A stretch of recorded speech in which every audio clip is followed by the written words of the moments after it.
Real account क्या होता है? देखो, रियल अकाउंट कुछ नहीं, एसेट्स, प्रॉपर्टीज़ और पोसेशंस को डील करता है और ये कंटिन्यूस रहता है even after the accounting period ends.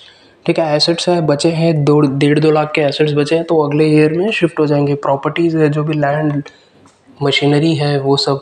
पोसेशंस जो भी है मतलब जो बिजनेस ओन करता है, ठीक है, something that the business company ons. किसी से 10,000 रुपये लेने हैं, देने हैं, ठीक है, मतलब देने तो बात अलग है, मगर प्रोसेशंस है, किसी का जो है पेमेंट पेंडिंग है तो वो वैसे सब चीज़ें प्रोसेशंस में जाती है। फिर नॉमिनल अकाउंट सिंपल वॉलेट के जैसे समझो इसको ट्रिक। ठीक है, आपके वॉलेट में पैसे आए, पैसे गए, इनकम और एक्सपेंसेस की तरह। पैसा अंदर आया एक्सपेंस है, पैसा बाहर गया एक्सपेंस है, सॉरी पैसा अंदर आया इनकम है, पैसा बाहर गया एक्सपेंस है। ठीक है, फिर गेन्स और लॉसेस भी करता है। ठीक है, बिजनेस में क्या बोलते हैं, टोटली कभी कभी ना नॉन प्रॉफिट ऑर्गेनाइजेशन रहता है तो प्रॉफिट या लॉस नहीं कहा जाता उसे रेवेन्यू या फिर डेफिसिट कहा जाता है। ठीक है, revenue and deficit, profit and loss को रेवेन्यू एंड डेफिसिट से डिनोट किया जाता है। ठीक है, और नॉमिनल अकाउंट हमेशा याद रखो टेम्पररी होता है।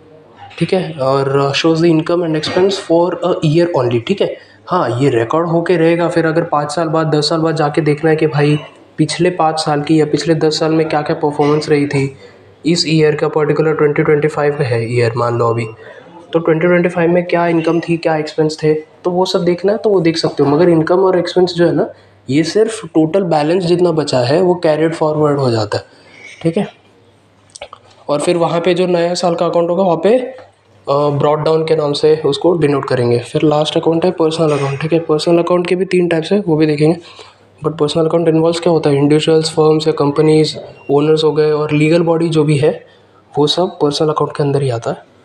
पर्सनल अकाउंट के 3 टाइप है, एक नेचुरल है, एक आर्टिफिशियल है, एक रिप्रेजेंटेटिव पर्सनल अकाउंट है। अभी नेचुरल अकाउंट में एक्चुअल ह्यूमन होता है। ठीक है, ओनर्स हो गए, अपने पार्टनर्स हो गए,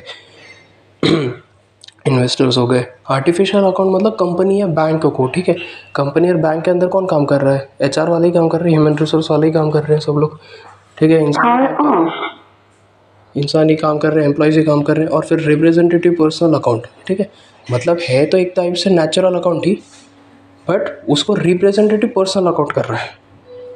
ठीक है, मतलब इनडायरेक्टली रिप्रेजेंटिंग। ठीक है पर्सन ही मगर उसको इनडायरेक्ट वे में रिप्रेजेंट किया जा रहा है। ठीक है।